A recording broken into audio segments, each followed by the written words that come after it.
Hey everyone, and welcome to another episode of Stitching Tales. I am Johanna Lundström, the author of the sewing books Sewing Jeans, Fit for Knits, and lots of other sewing books. And I also have my own sewing pattern line and my YouTube channel under the name The Last Stitch.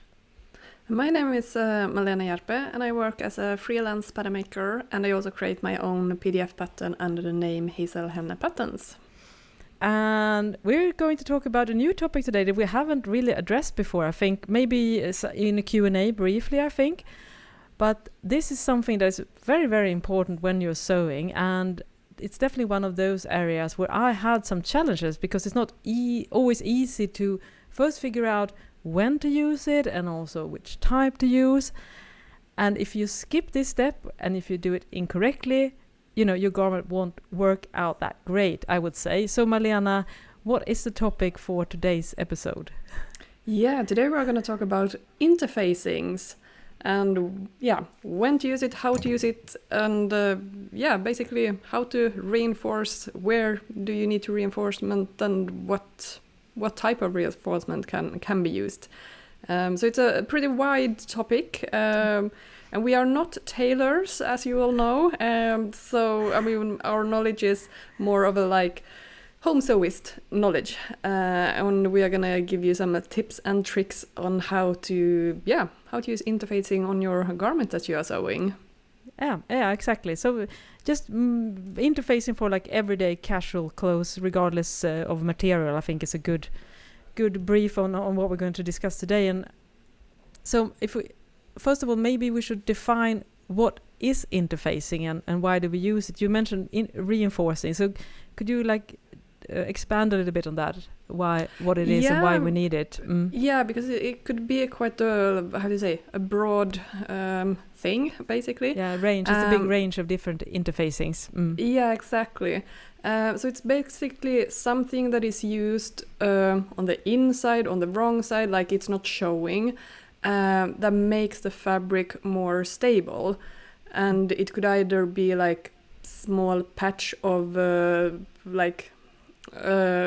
mellanlägg. Now I'm losing interfacing. the interfacing, but that you glue on the fabric. Yeah, fusible interfacing. Fusible, yeah, exactly. Fusings.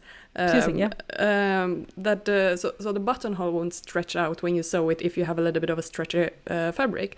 Or it could be that you have facing on the inside of a neckline, and that you want to have fusing on to make it more stable, or shoulder reinforcement on knitted garments so it doesn't stretch out.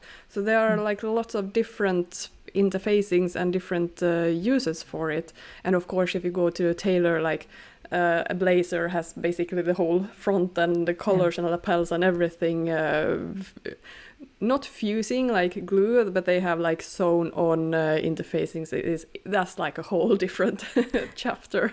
Yeah, it's a whole different chapter. It's usually referred to as horsehair and things like that. So I should say that if you're curious to learn more about interfacing for tailoring, I highly recommend a video that I did on my YouTube channel with my friend and colleague Tina Olsson. She is a trained tailor, and in that video she shows samples on this kind of sew-on interfacing. So I will link to that in the show notes of this episode. Of course, if you're watching the YouTube version, you're also going to find the link there. So yeah, so what we are talking about is more casual wear interfacing, and as you say, it's very, very important for certain parts of the garment. And I think, for instance, I would say a shirt collar, I would say, is pretty much a must. Would you agree with me when it comes to... Yeah, depends a little bit, on a softer linen shirt that has a little bit more of a casual look, then maybe you don't need it. But definitely if you want a little bit more crisp looking shirt, interfacing on both the collars and the collar stand, so it gives that structure. Otherwise the fabric is a little bit too thin and it's gonna collapse too much. So collars and collar stands are definitely one of the most common thing to use interfacing on.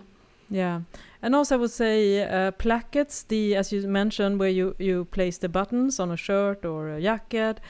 I think is also one of those areas that is very important, because especially when you're sewing buttonholes, and also for the structure, because if you don't interface, I think the fabric might look a little bit wrinkly and it get a little bit bubbly, and also because when you're sewing buttonholes, that would prevent the fabric from stretching out and add some stability as well. So I think those are like very important. Those are very common on woven, and as you said, like a button and buttonholes on any type of garment, like trouser or whatever, like it's so common to just have like a small patch where you have the button or buttonhole, like on any garment, jackets, whatever, just to make the fabric more stable so it doesn't stretch out or tear basically when it's being pulled.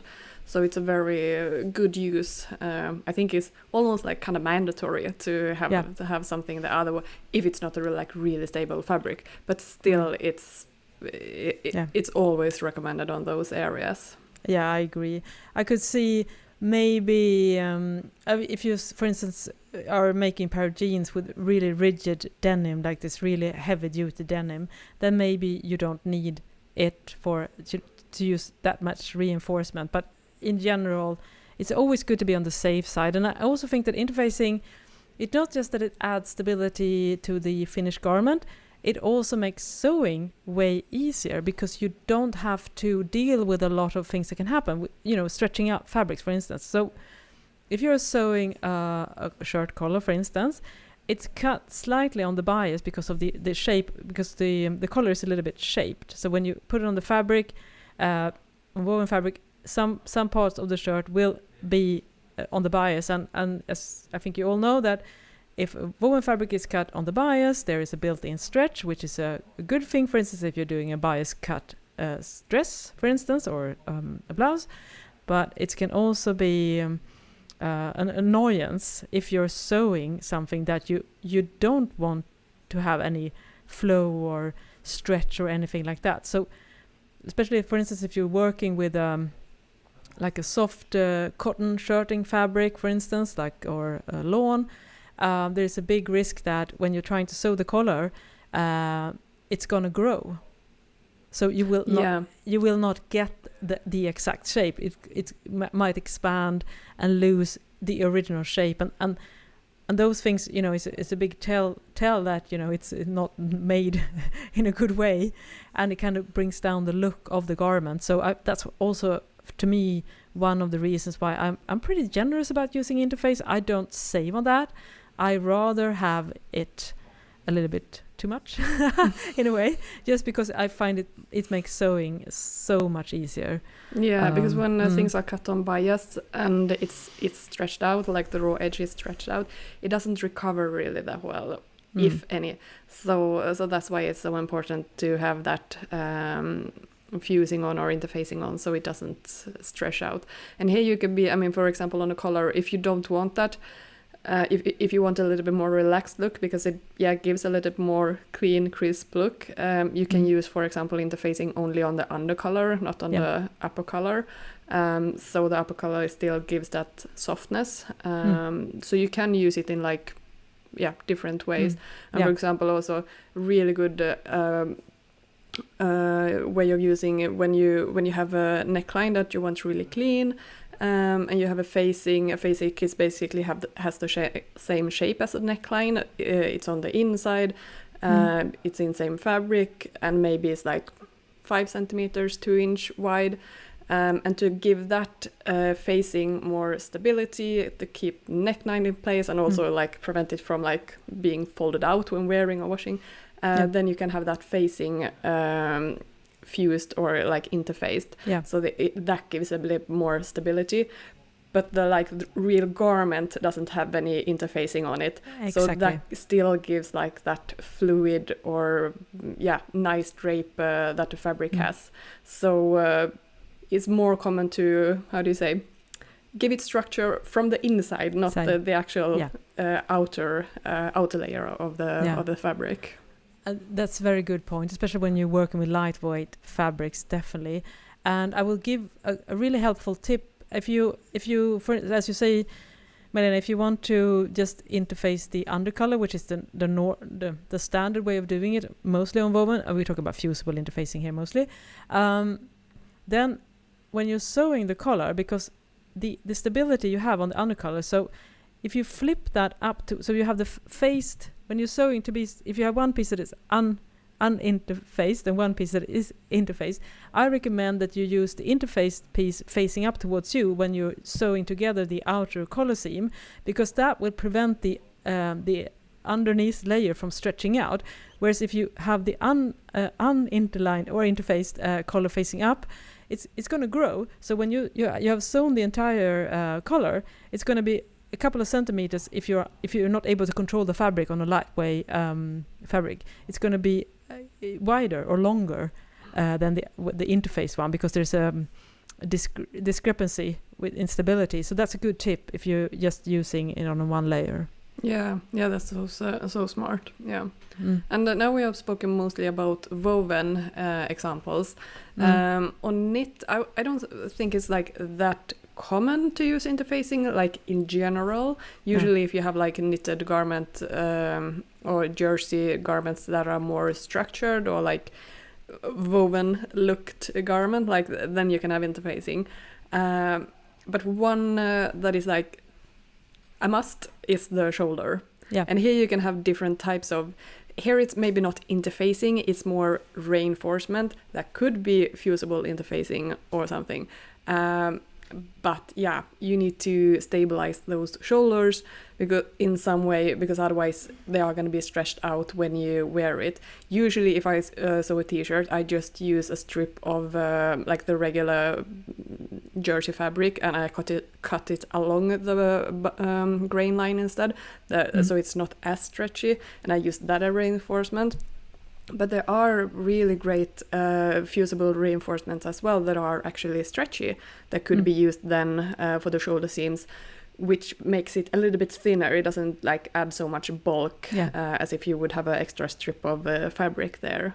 How do you usually do your shoulders? Yeah, I would say if I'm doing, for instance, a more stable knit garments like the AV cardigan, which is one of my sewing pattern, for that I use fusible interfacing.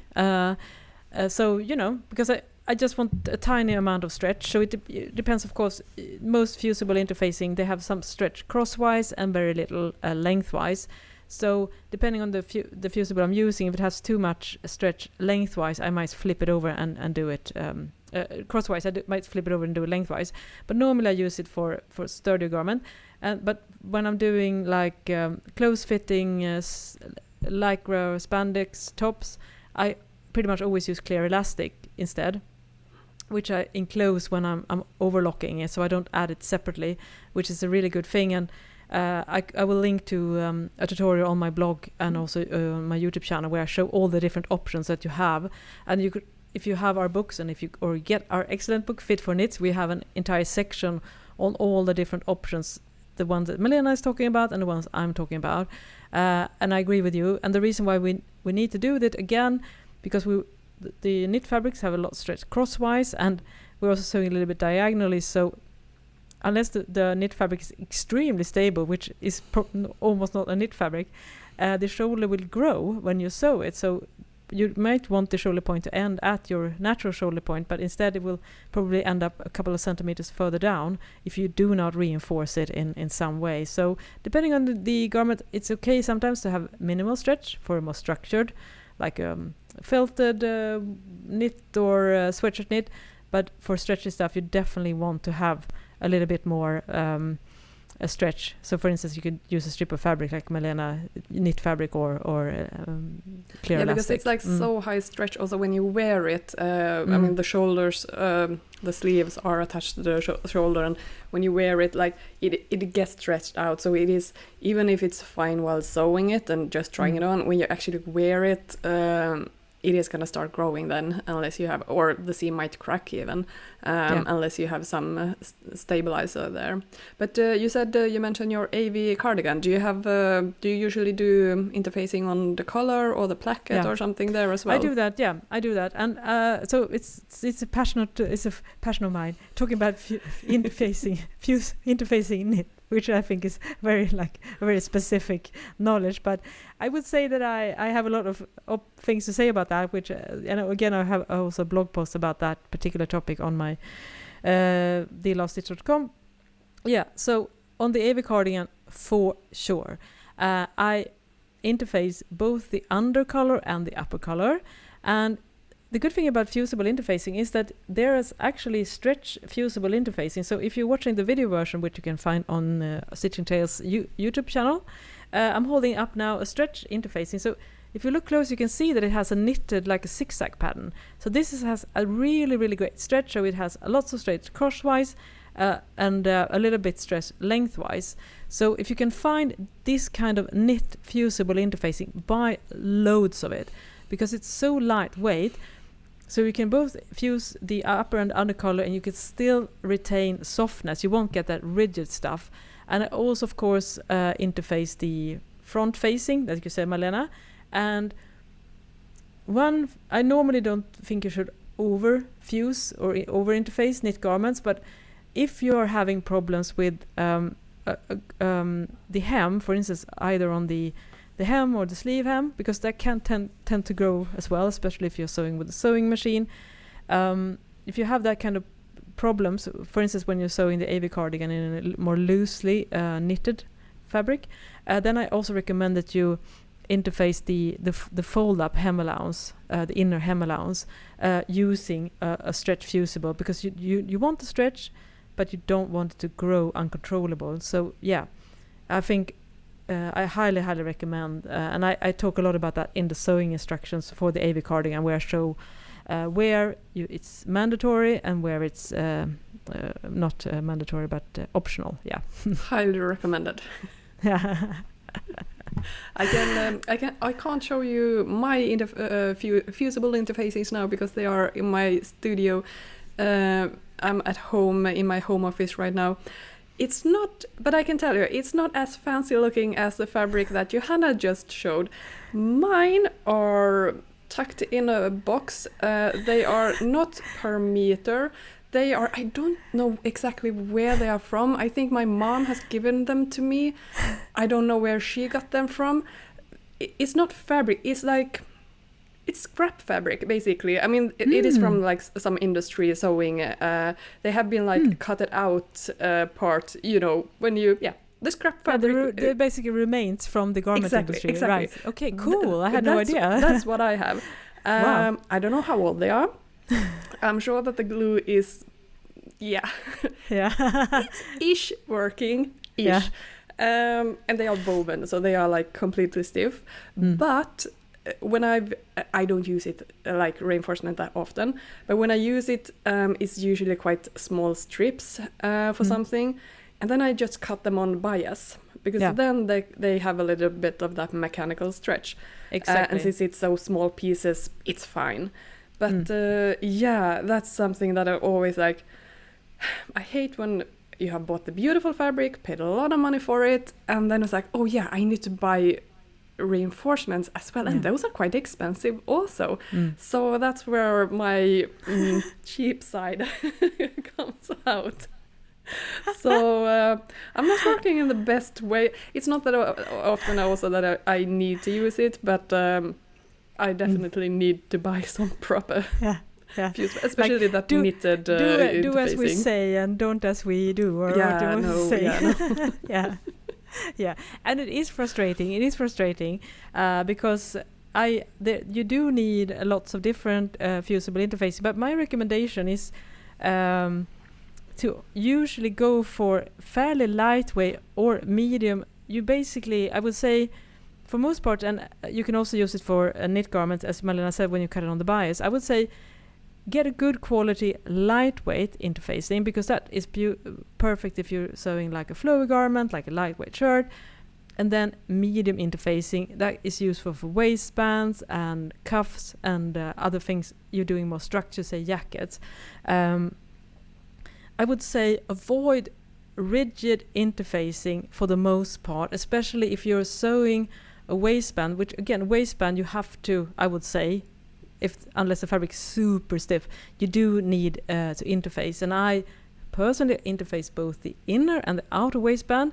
Again, the same reasoning as I had previously, makes it so much easier to sew, because when you're top stitching the waistband, there's always a risk that there will be some shifting but when you fuse both sides, that's not a risk. And also, if you look inside a lot of ready-made pants, they are actually, and jeans, they actually interface on both sides. And as we know, everything costs money. So even if the garment industry is willing to add that extra cost of to interface both sides, then you know it's very useful. It's a sign that we should do the same as home sewers. And I find that a lot of pattern instruction do not show this, but I'm a big proponent of that, which is also why I'm a fan of using light fusible, because if you're fusing two sides, you will get, a nice stability still. So I one of my biggest interfacing mistake was back in the 80s, because we didn't have access to so much knowledge, and I was sewing a shirt with this like rectangular waistband, like it was kind of tight fitting in the waist, so in a woven fabric. And then I bought this waistband interfacing. It was like a strip. It was extremely rigid. It was like paper almost, and then you fold it twice, and it was supposed to. And honestly, I could not breathe in that skirt, because you definitely want some give. You don't want it, you want the fabric to feel like fabric, and that interfacing turned it into cardboard box. I mean, it was awful. So again, not a fan. If you want to wear, you want to have retain some give. Not a fan of those rigid. I guess maybe if I would do like cuff on a like outerwear jacket or something like that, then maybe that doesn't I would have to stretch at all. Exactly, basically. Yeah. But if you want it on your body like a waistband, you definitely need to have some type of slight give. So at least so that it's similar to the fabric that you're using. Yeah, you want to mimic the actual fabric, because otherwise it's just gonna be a weird combination. Like it's not gonna match very well. We have already mentioned woven fusing and knitted fusing. There are also like a non-woven fusing, right? Yeah. And that doesn't have any stretch basically on any direction, like not even on the grain line. The opposite. This is the non-woven stuff. That has the stretch, and the woven stuff is similar to a fabric, but you fuse it. Ah, okay. I think there's some non-woven as well, like that. It almost looks like it has been like felted somehow. Like there is no grain line. Like it's it has a little bit different kind of surface, but that doesn't have like any stretch at all. So it's more like for jackets. It's usually also quite stiff. So it's more like jacket, placket, cuffs, those kind of things. Yeah. So there are a little bit different fusing, and here fusing it is like glued basically. It's more glue, and when you heat it, when you iron, you press it onto the fabric, then that glue melts, and that's how like the two different fabrics are bonded together. Exactly. I so remember my teacher in school was like, always use like something in between your iron and your fusing, so you don't accidentally have turned the glue. It will stick to your iron, it won't come off. Johanna, I think every listener raise their hands if they have not followed Malena's teacher advice at some point. It is kind of hard to see. It is kind of hard to see, because those tiny glue drops, they are so minimal. So and also some interfacing does have a sheen on both sides. So for instance, I'm holding up now, if you're watching the video version, here is the glue side when I'm holding up to the camera, and this is the other side, and it's not a massive difference, right? It's not that clear, so you really have to have good light, and especially on white, I think it's really tricky to see. It's almost like you feel it more than you see it. You see it, exactly. So always double check, and that's a very good idea. And also I would say, generally speaking, because as we're talking about fusible, we are talking mostly about fusible interfacing. We're going to cover some other options as well, but yeah, this is again Malena saying always do a sample, because there is first of all, it's good to see if the fusing comes with some instructions on heat, but generally speaking you should use a fairly low heat, and you should, in my opinion, also do like a pressing cloth, like a thin muslin fabric or something like that in between, just to protect everything, to make sure even if you have been certain that you have the glue side facing the fabric. And another thing is that you should not iron it back and forth. Instead, you should set the iron, count for a few seconds, move the iron, set for a few seconds, and so you're going to do it systematically, and that's the way you're going to ensure that the glue won't get loose later on when you're sewing or washing. So there is a method to this, because I think a common problem is when you get this bubbly thing on the fabric, and that's usually because you have either used too much heat or you haven't properly fused or pressed the glue to the fabric. Yeah, and those bubbles, they can appear also later on when you wear it, and the fabric gets stretched out, and the fusible is not stretched so much. So then the fabric and glue are basically pulled apart. This could be a sign that the stretchiness has not been the same on the fabric and the fusible, or just cheap quality, not good enough quality basically on the fusing. So it could be a little bit for different reason. And this is why, for example, proper tailors, they don't have fusible interfacing. They hand sew it, so then this won't be an issue. But of course, when you mass production, fast fashion, they do cheaper option fusing, and then these bubbles can appear because it's not really properly done. And they actually professionals, when they are using fusing, they don't press it with an iron as well. There are some special small I don't know when it, a board exactly exactly. So you pull it down, evenly pressed, even heat, and then it starts to beep, make a noise after 10-20 seconds. I mean, you can probably have a setting on that, so you know when it's not in there for too long, and so you burn it. But then that gives even pressure, even heat on the whole fabric piece. So professionals, I mean, obviously don't stand there with an iron. That would be a sight. That's a very, very good point. And I think for us it's most common to have the cutted out fabric piece, and then cut out a similar then in the fusible fabric, maybe cut slightly smaller. I mean, I'm not talking few millimeters smaller, just so it doesn't go over the edge. It can vary a little bit, and then you press that on. But I mean, you can also press a whole fusing on top of the fabric before cutting it out, if you think that's easier, and then place the pattern pieces on top of that. So they are a little bit different depending on how much fusing you are going to need to do and how many pattern pieces that needs to be fused. So it could also be an easier way to actually fuse a part of the fabric first and then cut out the fabric pieces after that. That's a very good point. And also to think when you cut the interfacing that you should use the same direction as when you cut the fabric.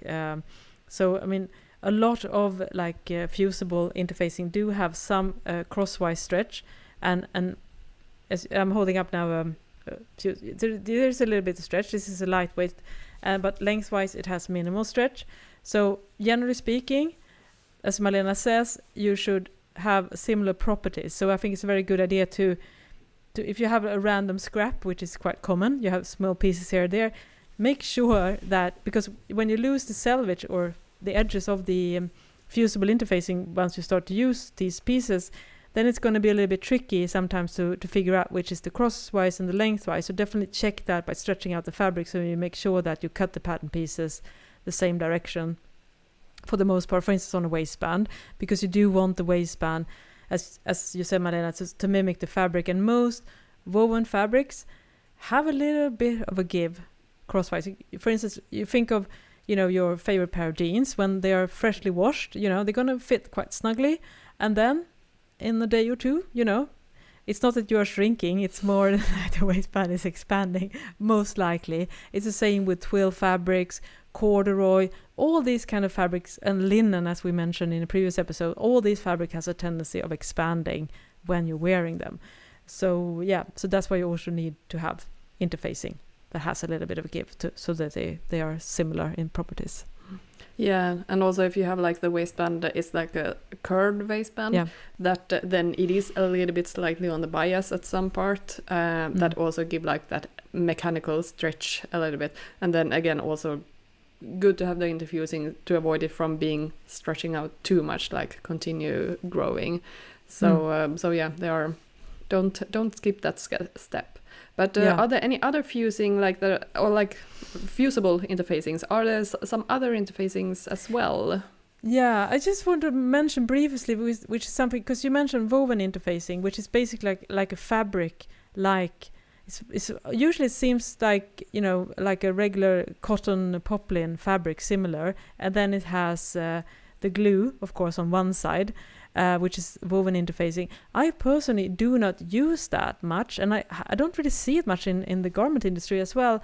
I'm really curious if you have any take on that, Malena, or the listeners, when they like to use the woven interfacing rather than the kind of non-woven that we are. Well, that's basically what I have. Those scrap parts are that kind of a woven interfacing. It's very thick. It's a little bit like, not thick, but you know, it's a little bit too thick for most common use. But since I only use it as small strips when I don't, it's more like preventing the fabric from tearing, or that like there's high stress on some, like when you have a button or buttonholes, then those can be used like very well because it really gives stability to that place. But I wouldn't, for a collar, like that would really make it stiff. It would basically, I mean, it is a third layer of fabric basically. So I wouldn't recommend it for any bigger areas, but small strips, then it's fine. Yeah, that's good to know. Yeah, because you bought it a couple of times and never really felt happy with the hand. As you say, I felt it was a little bit too rigid for the kind of stuff that I was interested in doing. So you probably do not, generally speaking, have to, unless it would be great, for instance, if you, I would say, if you're adding like eyelets or snap-ups on maybe you're sewing like a anorak or a parka jacket or something like that, and you have these snap buttons and they're going to be pushed off and off, and you definitely want to make sure that the snap stays put and that the fabric isn't torn when you're using kind of high stress. Then I can definitely think, for instance, that a woven fusible interfacing would be much preferred over, say, these slightly more lighter non-woven fusible interfacings. Yeah, no, totally agree. And for example, if you have a waistband, like a drawstring on a waistband, sweatpants, for example, then you can just have like a really small patch for where you sew the like buttonhole loops that you will cut open and have the drawstring into. It gives so much more stability, but you only need like a small patch of it, and you don't need a big part. No. So you could probably interface the rest of the placket if you want to using something else, and just use that for extra safety. Yeah, exactly. So it's good to know. So maybe it's good to have, you know, just a small amount, but you probably don't have to go by meters and yards and yards of the woven stuff. But yeah, you said, Malena, there are other options as well. And as we talked a little bit about previously, we're talking a lot about fusible interfacing, meaning that you fuse it on the fabric, so it's basically glue stick to the fabric. And while that is great, it's not perfect for everything. For instance, if you're sewing a chiffon blouse and you want to, chiffon or those transparent fabrics, for instance, silk chiffon or voile, similar type of fabrics, they are very transparent. And if you have like a nice silk chiffon and then you want to add fusible interfacing on that, it's not going to be a pretty look, because it will be see-through, and it will probably, the glue will probably ruin the fabric as well. So what to do then? Well, do not use glue on that kind of precious fabric. That's my take on it. So what I do, and this is also something that I just bought, I think I bought it, oh God, it's almost 20 years ago, and it still keeps on giving. I bought maybe one or 2 meters of silk organza. So I'm holding up now for you who is not watching the video version. This is a very rigid silk organza. it has minimal stretch, just a tiny bit, and this is what I sew. This is what I use for collars and plackets when I am sewing garments made with sheer fabrics, and this is so great. And also when I sometimes like to sew like eyelet blouses. Eyelets is those embroidered, for instance, cotton which has a lot of holes into them. So again, there's not an even surface to put fusible interface because a lot of bumpy holes and stitches and everything like that. Again, organza is your friend. So if you can find this, and it's not expensive because it's not a nice silk fabric. It's very rigid and hard. I would never do a garment with it. I highly recommend having that in your stash as well. How do you use it then? Do you have it like basically a third layer than if you're sewing a collar, for example? Yeah, I do it so more like interlining. Interlining, I think, is probably the correct English word. Exactly. So I do not. I just based it, hand based it to the collar to mimic the fusing thing, and then I just remove the basting stitches once I'm done. So it's very it's pretty easy. I think the trick is basically to attach it to the fabric and not just pin it in the edges of the seam allowance, because it's such a slippery fabric, so it's a little bit of risk that it might shift if you do not have it attached to the entire surface of the collar or the placket. That's good idea. I actually have never used it. I've seen it on garment, but I haven't sewn any that kind of a garment myself actually. But yeah, it gives it. Those sheer fabrics can be really tricky to work with otherwise, and also like this is also a reason why you usually, if you have a fusible interfacing, you usually do it on the inside, like on the facing or on the like you don't do it on the actual fabric like that you are seeing from the outside. Like you prefer it to have it on the inside because it is like it might show through otherwise as well. So you usually try to hide it as well as possible. And that's also a good idea. If you know, even all the best attempts, you still get a little bit of surface change or a slight puckering, or that what you were talking about previously. It's so nice, for instance, if you're having the facing, as you mentioned, for the neckline. I mean, it doesn't really matter because no one is seeing on the inside, so it's not a big deal. And as with the undercolor as well, if the fusing isn't 100% perfect, no one will see it because it's underneath. So that's also one of the reasons why it's so good to use it. I agree. You usually only have to do one layer in those instances. I think it's waistband. I am a big fan of using both sides. But then again, use the right technique, the right heat, do a sample. Then I have not really had much issues with the if I do it right. I mean, I also sometimes do it wrong. Don't get me wrong. I do it wrong all the time. But if I do it right, the way you're supposed to do it, I don't really have any issues.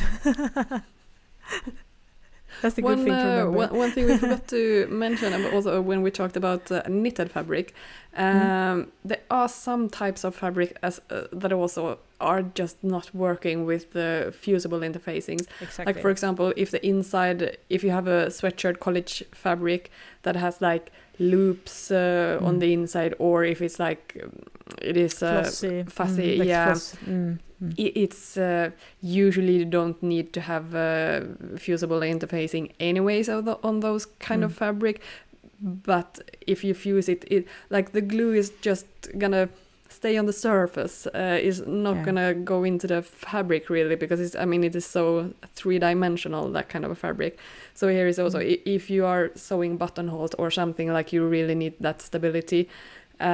Sure, the glue might stick a little bit, but then it's more like a loose interfacing might as well give like that stability if it's just like for a small patch or something for the buttonhole or whatever. But usually those kind of fabric that has a lot of structure, 3D structure, is not going to work well with the fusible interfacing. Yeah, that's a very, very good point. It's really, really difficult to get it to stick. And I also only use it if I'm sewing, maybe a collar sweater with those front pockets where diagonal, and also sometimes if I make like a pair of joggers and I have those diagonal pockets, I use a strip of interfacing just to ensure, because I don't want that wobbly thing. And I also show that in the instructions of my sewing pattern, the Vida pants, which is a knit trouser pattern. But there is also attach the strips, because it's a strip, it's not so big, and you also sew it, so it gets you top into stitch the over seam. It. Exactly. Yeah, so then it gets stuck by that as well. So it doesn't matter if the glue comes up, or like it doesn't stick really to the fabric, because that seam will hold it into place, and it will still give that structure, even if it's not like really properly glued to the garments. So that's also why it works for shoulder reinforcement, because it is sewn into the seam, so it still gives that structure. Yeah, that's a very good point.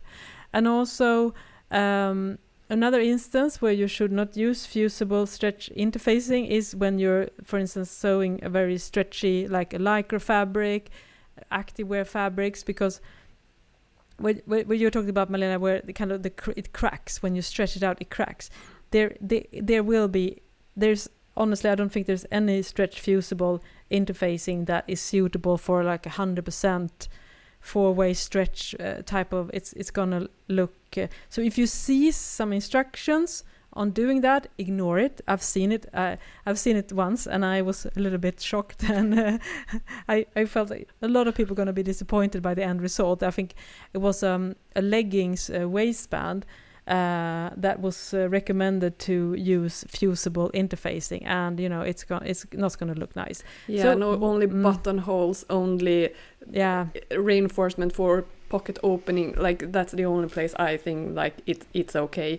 Clear elastic is better, but not on big, not on waistband, because also the fabric is going to be so stretched out when you put it on. Is just gonna loosen when the fabric is stretched, but the fusible interfacing is not stretching so much. It's gonna crack. It's gonna the glue is gonna go away then. Exactly. And also sometimes I've gotten the question, for instance, when you're sewing a neckline on a stretchy t-shirt, or you add the neckband, if you should first interface the neckline opening. Again, I would advise against that, because with the proper sewing techniques, which we show in our book Fit for Knits, on how to attach a neckband to a neckline and the right proportions between the neckband and the neckline. If you do that properly, you have the right size of the pattern piece and the right techniques, there's no need to reinforce, because you want to retain the stretchiness of the fabric. So it's more a sewing technique thing than using stabilizer. I would definitely recommend, not advise against it. You do very rarely, I think, would use fusible reinforcement for like necklines on jersey. The only thing, like if you have like you want to sew a decorative hem or something with like a special stitch that like really stretches out the fabric when you are working with it, and it is a stretcher fabric, then I think it's much more recommended to have like a completely stiff how do you say, reinforcement that you tear away basically, or it resolve in water or something, like it disappears. Water soluble or tear away. That's like a temporary solution for just this sewing step to keep it from growing or stretching out of shape, but you don't want it on the garment that you're going to wear later on. So that's a very good point. Just a temporary solution. Just make sure that the seam is actually still stretchy, so when the fabric is stretched out, then when the reinforcement is removed, like the seam is not holding it in or something, that it should stretch almost the same as the fabric basically. And I should also, because I mentioned briefly the waistband situation here. So, for instance, if you're doing like a waistband on a pair of leggings and you feel that you want a little bit more body than just the four-way stretch fabric that you're using, what I like to do is I think it's more like interlining, I guess, technically. So what I'm holding up now for you who's not watching the video version is something called power net or power mesh. It comes in different type of thickness and rigidness, and this is a stretchy mesh or stretchy knit, so it has crosswise stretch, and it adds stability. And you can also use it to reinforce the shoulder seams. And that's a good thing because it just adds a little bit more stability, but still has that nice kind of stretch. So you can, there are lots of different, you will find these in stores that are specializing, for instance, in underwear sewing. Yeah, isn't it very common in underwear? Yeah, exactly. So you use it to either to add stability to the bra cups or the back, for instance. You will find this, and you probably have, if you have some kind of bra situation already, you probably have this in one form or another. So that's a very good option for when you do need to add some stability to a stretchy garment. Then use mesh or net, and that's all you need. So there is really a solution to everything. So just because you can't fuse doesn't mean that you can't add stability. So as we said also with the organza silk. Yeah. What do you do on your Isla leggings? That's like really like active wear trainer like leggings or tights. What do you do in the waist then to make it more stable? Yeah, I actually use a combination. Personally, I show in the tutorials or in the instructions either to just use regular elastic, which that you attach in the seam allowance, so you like a small one. The waistband is quite wide, right? And and there's probably around 1 centimeters around that. I mean, you should usually use, for instance, it could be either the same with a seam allowance or slightly wider, up to 1.5 centimeters. I think is a good option. That is usually enough. But me personally, I also like to have a nicer shape to it, so it kind of shapes the body a little bit nicer. So I personally usually interline with this kind of mesh fabric as well, because I really find that it adds a lot of stability and shape to the waistband, especially if you're using slightly softer activewear fabric that doesn't have as much body. Then it's advisable to add some. And I show that in the instruction for the Isla leggings, which is also a sewing pattern of mine. It comes with a booklet, the bonus booklet, where I show this method as well. And also on my blog, I think I have a tutorial for that as well. Yeah, because the sewing activewear, I mean, you have written a whole book about it. I mean, you obviously have talked a lot about it. But that is like really tricky also to sew because, I mean, I'm talking about like really tight-fitted activewear now because the fabric is so stretchy. But you have to have, especially on leggings, tights, you have to have some, it can't stretch forever because the leggings might be fine when you try it on, but then when you move, you work out in them, then it is going to feel like they are growing basically. So you need to have some sort of stopper basically, like either with like elastic or something that stabilizes especially the waist so it stays in place. So there's a whole I think stabilizers in activewear, that's a whole other chapter, right?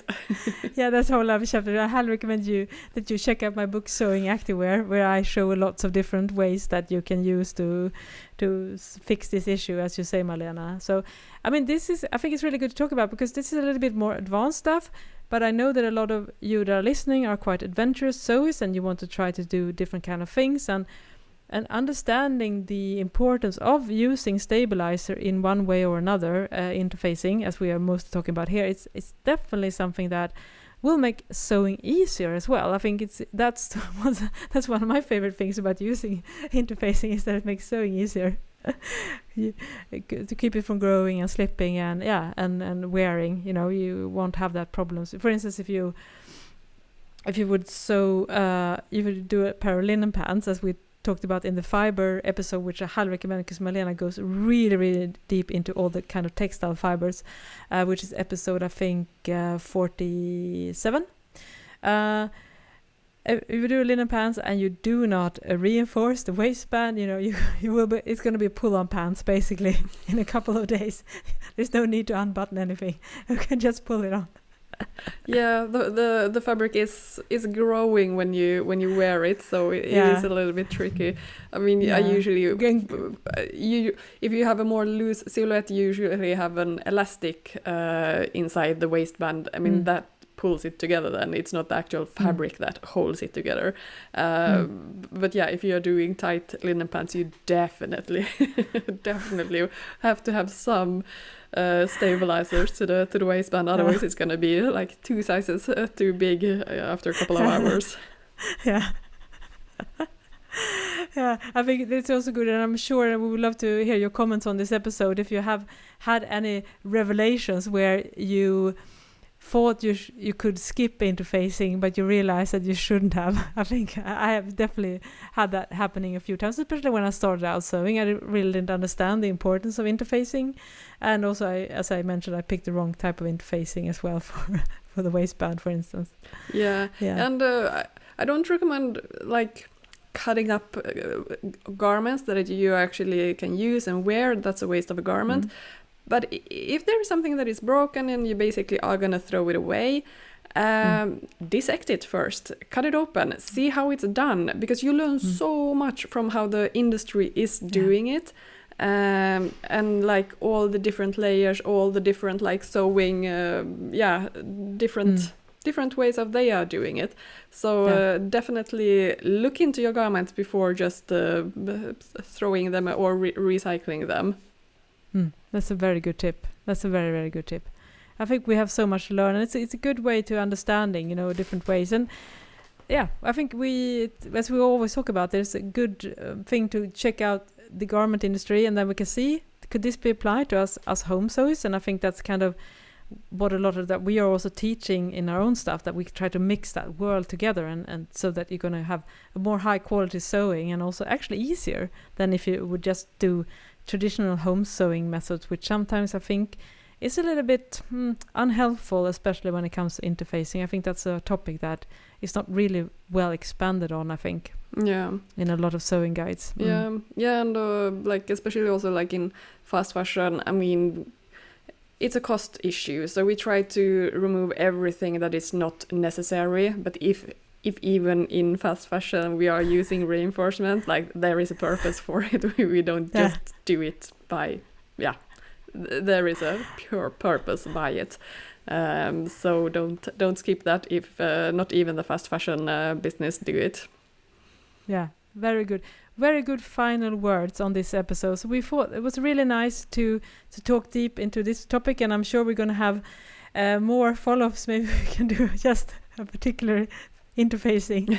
And if you have any more questions, exactly, drop them either at stitchingtalespod@gmail.com or on our Instagram account stitchingtalespod, or our YouTube channel stitchingtalespod, if you have more questions or suggestions on talking more about this stuff, and of course other things you want us to cover in the future. Anyways, thank you so much for listening or watching. I am Johanna Lundström. And I am Malena Hjerpe. Bye bye. Bye bye.